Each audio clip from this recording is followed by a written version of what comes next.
Usually when we talk about a medical diagnosis, there's an expectation of precision.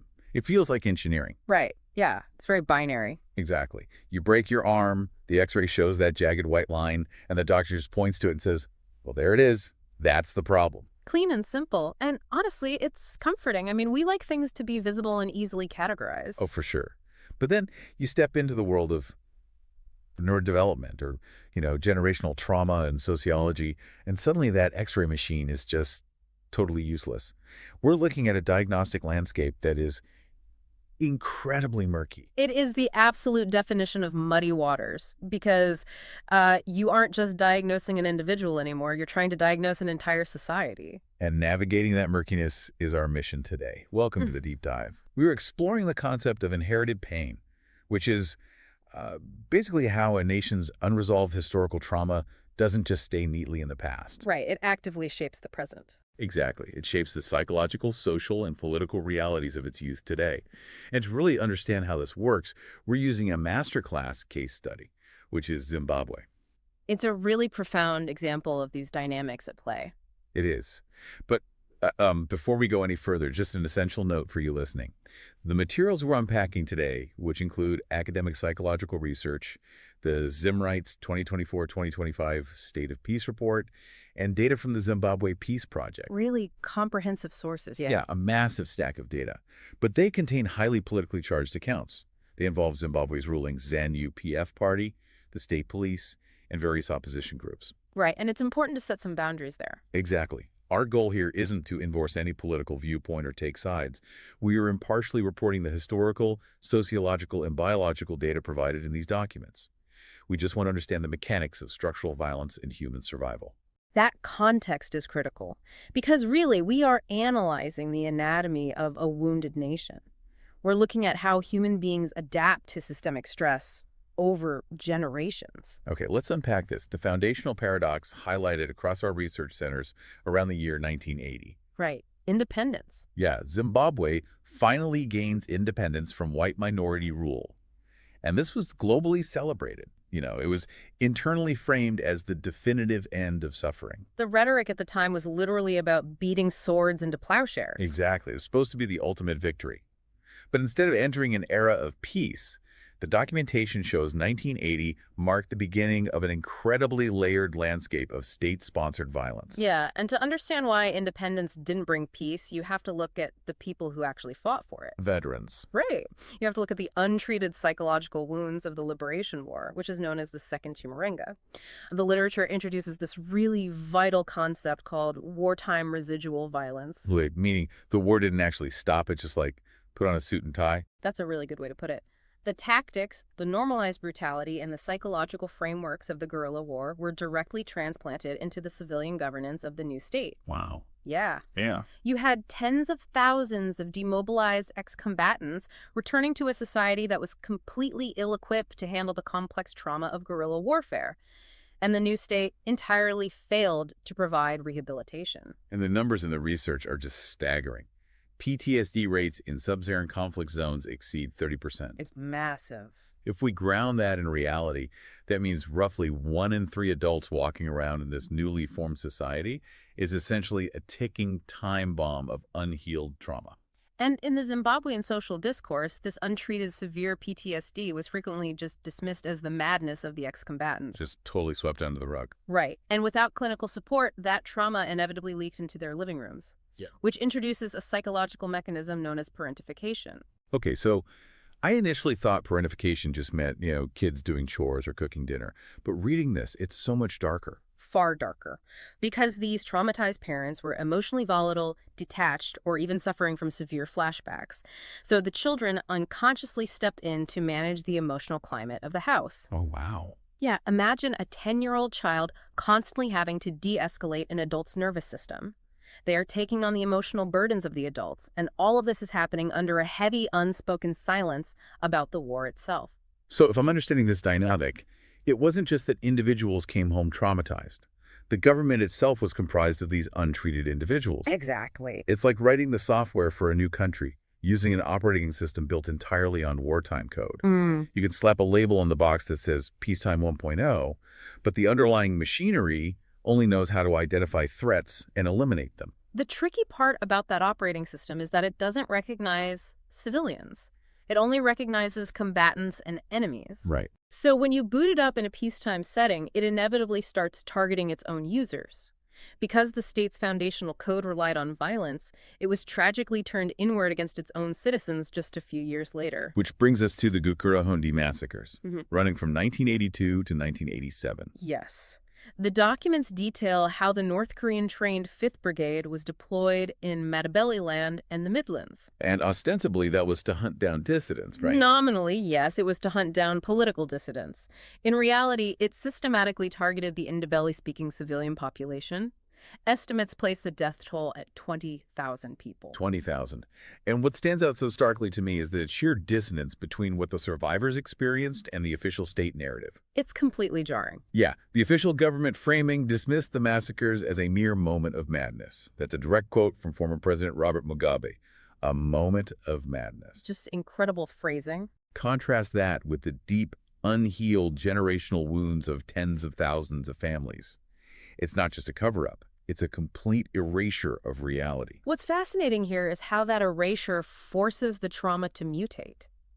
When a state refuses to acknowledge a wound, that wound doesn't disappear. It transmits to the next generation. It finds a new host. Precisely. Psychologically, the research outlines two specific mechanisms for this: primitive identification and deposited representation. Okay, I want to make sure we ground these terms because they sound incredibly academic. Right. From what I gathered, primitive identification is essentially a child acting like a sponge. Right. Like, if your kid's sitting at the dinner table and your parent is projecting this quiet, helpless rage because their brother was disappeared by the state and no one is allowed to talk about it. The kid just absorbs that ambient fear, right? Yeah, exactly. But it goes deeper than just mirroring behavior. In primitive identification, the child unconsciously absorbs the damaged self-image of the parent. They internalize that helplessness as their own identity. Wow. Then you have deposited representation. This is when the parent unconsciously forces aspects of their own unresolved trauma onto the child. The youth are essentially tasked with carrying the psychological burden of this unacknowledged history. So they become the emotional reservoirs for the grief that the state refuses to validate. Exactly. And we aren't just talking about psychological burdens. The research emphasizes the immense cultural trauma of the unburied dead. Yes, that is a huge factor. In traditional Ndebele and Shona cultures, proper burial rites aren't just symbolic. They are absolutely essential for spiritual order. They're the foundation of community peace. But because of the massacres, you have shallow, unmarked mass graves scattered across regions like those at Balagwe. So you have thousands of people who literally can't perform the necessary rites for their families. And that lack of proper burial causes ongoing spiritual and psychological unrest. It creates a profound cultural taboo. I can imagine. In these belief systems, the dead are considered restless, and that restlessness permeates the living community. It creates a permanent, vibrating state of tension and hostility between the community and the state. So if you're listening to this, think about what happens when a government enforces official amnesia. When a state commits violence and then just tells people to move on without offering any accountability or closure. It just festers. Exactly. That unresolved trauma festers. Yeah. And according to the data, it evolved. It morphed into new systemic methods of control during modern elections. If we shift our focus to the modern era, particularly the 2008 electoral violence, we see a real shift. A shift in tactics. Yes, the violence moves from specific ethnic targeting, like we saw with Gukurahundi, to a broader, more generalized tool for maintaining authoritarian control over anyone who dissents. And the recent data mapped out by the Zimbabwe Peace Project is chilling. Just looking at 1 month, October 2022, they recorded 255 human rights violations. In a single month. Yeah. And the ruling ZANU-PF was responsible for 48% of those, and the state police for 32%. And the researchers highlight the highly gendered nature of this violence. Right. It takes on very specific forms. We're talking about women who campaign for the opposition being stripped of their clothing in public, to induce extreme humiliation and terror. It's highly calculated. It's designed to maximize psychological terror and send a message to the entire community. And this is where the concept of the traumascape becomes relevant. The traumascape. Yes, a traumascape isn't just an idea. It's a physical environment saturated with the memory of violence. Like a haunting, but sociologically measurable. Precisely. Think about a teenager born well after the 2008 violence. They still inherit this landscape. They walk past the local police station or a specific community hall, and they feel a spike of anxiety. Even if nothing happened to them personally. Exactly. Why? Because they've inherited an ambient fear. They learned it through their parents' subtle warnings, through the sudden silences in their homes when politics are mentioned on the radio, and through the very physical spaces they inhabit where violence occurred. Okay, here's where it gets really interesting. The sources point out that this transmission isn't just behavioral or psychological. We are talking about actual biological evidence. Yes, the biology of trauma. Epigenetics, DNA methylation. This is a crucial breakthrough in trauma research. Exposure to extreme systemic stress, like massacres or prolonged state terror, can physically alter your biology. Wait, but it doesn't mutate the underlying DNA code itself. Right. No, the code stays the same, but it changes how the genes are read and expressed. I always think of DNA as an instruction manual. Yeah. So the text of the manual stays the same, but methylation is like a chemical highlighter pen. Oh, I like that. The trauma causes the body to highlight certain stress response genes, telling the body, hey, read this part louder, stay on high alert. And those chemical highlights actually get passed down to the kids. That is a perfect way to visualize it. And because of those chemical highlights, descendants are born biologically more susceptible to PTSD, anxiety, and hypervigilance. So imagine that for a second. You are a 20-year-old trying to vote, and you are triggered by a political election the exact same way someone else might be triggered by a physical threat in a dark alley. Your body goes into survival mode. Your heart races, your cortisol spikes, Right. because your body literally remembers a war you didn't even fight. It's written into your biology. Now, take that biological vulnerability, that hypervigilance, and place it into a modern environment that is incredibly hostile to survival. Which brings us back to that operating system built on wartime code. Exactly, which we see manifesting today as structural violence. Right, because the state isn't always using physical riot police. They are weaponizing the very structures of survival. If we look at the Zimbabwe's 2024-2025 State of Peace report, they make a really profound point. That peace is more than just silence. Yes, true peace isn't just the absence of open conflict. You can have a country where no bombs are falling, but if there is no equitable opportunity, you don't have peace. You just have a quiet war. That's it, exactly. Yeah. The report notes the unemployment rate is sitting at a staggering 67.9%. Only 17.9% of citizens actually trust the police. Which means the institutions aren't functioning for the people. And basic necessities like food, water, agricultural seeds for farming, they are heavily politicized. Structural violence is insidious because it weaponizes your basic needs. If access to a vending space in a local market or access to drought relief bags of maize is contingent on your demonstrated political loyalty to the ruling party, the violence is just baked into your daily existence. So if you are a young person whose DNA is biologically wired for hypervigilance and you are living in a system that weaponizes your food, well, how do you actually survive day to day? That's the core question. The trauma-informed research points to three primary behavioral adaptations. The three F's: flight, freeze, and fawn. Let's break these down because they completely reframe how we view youth behavior globally. So the first is flight. In the macro sense, this is the massive brain drain Zimbabwe has experienced. Young people are migrating in droves to neighboring countries like South Africa or Botswana. Seeking better opportunities. Right. But they are fleeing not just economic collapse, they are fleeing the ambient structural fear of violence. It's geographical avoidance. And the second one, freeze, I found incredibly eye-opening. On the surface, freezing looks like political apathy. It looks like civic disengagement. It looks like they just don't care. Right. But the research argues it's not laziness at all. It's youth internalizing the warnings of their elders, that inherited narrative that politics brings death. So they freeze. Yeah, they intentionally make themselves invisible and disengage from the civic process completely just to stay safe. It's a very rational defense mechanism when visibility equals danger. And the third F is fawn.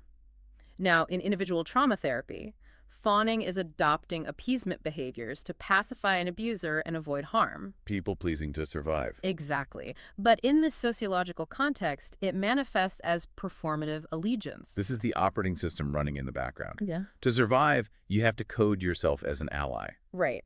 Picture a young person who completely disagrees with the ruling party. Yet they wear a ZANU-PF campaign t-shirt just to secure a vending space in the Mbeere markets. Wow. They might chant the slogans or attend the rallies, completely irrespective of their actual personal beliefs. They are performing loyalty to pacify the structurally violent state and secure their livelihood. So what does this all mean? It completely flips the script on how we judge civic participation.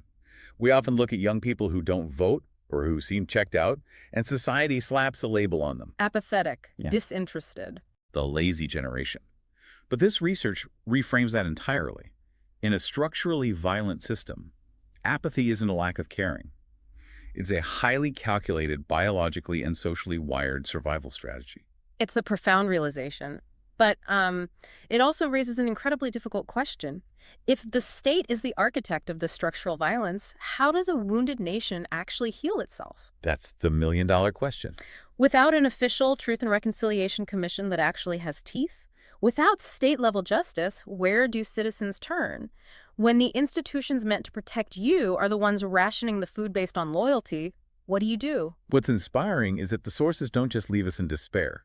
They offer a window into immense resilience. Yeah. Because despite the biological trauma and the structural violence, the Zimbabwean people are actively forging their own grassroots paths to healing. Oh, absolutely. We see some incredible community-led interventions documented in the research. There are programs like the Tree of Life Initiative. And the Zimbabwe campaign. Right. Yes. The hashtag #RRV campaign, which stands for Resist, Reject, and Report Violence. Communities aren't waiting for the state to grant them healing. They are taking it into their own hands. The research highlights these testimonial sessions. People gathering to finally speak the unspeakable. They're breaking the silence that parentified the previous generation. Yes, exactly. By speaking their truth in a safe community setting, they move from isolated victims to empowered survivors. Which is huge. And they are also organizing to build proper, dignified graves to heal the dead, directly addressing that deep cultural trauma and spiritual unrest we discussed at Balagwe. They are reclaiming their agency. It's a beautiful reclamation. But the researchers also issue a strong warning about the complexities of forgiveness in this context. Because forgiveness sounds great on paper, but it can be twisted. If we connect this to the bigger picture, drawing on works cited in the research like Father Michael Lapsley's Healing of Memories, forgiveness is a highly contested, heavily loaded term. It really is. In fact, it is frequently weaponized by the state to enforce official amnesia. It's the abuser saying, you need to forgive and forget so we can move forward. Meanwhile, they're still holding the weapon. It requires absolutely no accountability from the state. Exactly. The theology and philosophy of reconciliation fundamentally demand truth-telling, accountability, and justice. The state wants proxy forgiveness without doing the work of repentance. Right. The sources point out that when survivors reject this forced proxy forgiveness, when they refuse to blindly forgive a state that hasn't changed its behavior, it is not a sign of bitterness. It is actually a progressive, transformative act. It's setting a boundary. It's saying, we cannot heal the fracture if you won't even admit the bone is broken. It's demanding justice rather than settling for cheap grace. Which brings us right back to that broken X-ray machine we talked about at the beginning. The diagnostic muddy waters. You can't heal a society by just looking at the surface-level symptoms. No, you really can't. You have to look at the historical roots, the unburied dead, the epigenetic markers, and the structural violence baked into the everyday markets. I want to thank you, our listener, for joining us on this deep dive. It is heavy, complex material, but it is so deeply vital to understand how history actually lives inside of us. It really is. We so often think of history as something neatly contained in textbooks, left on a shelf to gather dust. We think of 1980 or 1982 or 2008 as fixed points in the past. Safely behind us. Exactly. But if unresolved trauma can literally rewrite the chemical highlights on our DNA, if it can dictate who gets to sell vegetables in the local market today, and if it can turn a young person's political silence into a necessary, calculated survival mechanism, well, it forces us to ask some hard questions about our own realities. Powerful perspective to take away. So I want to leave you with this final provocative thought. We've spent this time looking at Zimbabwe's operating system, but what about yours? Think about the structures of your own society, what inherited pains, what unacknowledged histories are hiding inside the quote-unquote peaceful structures of your own country right now, quietly waiting to be acknowledged. That is a phenomenal question to sit with. Until next time.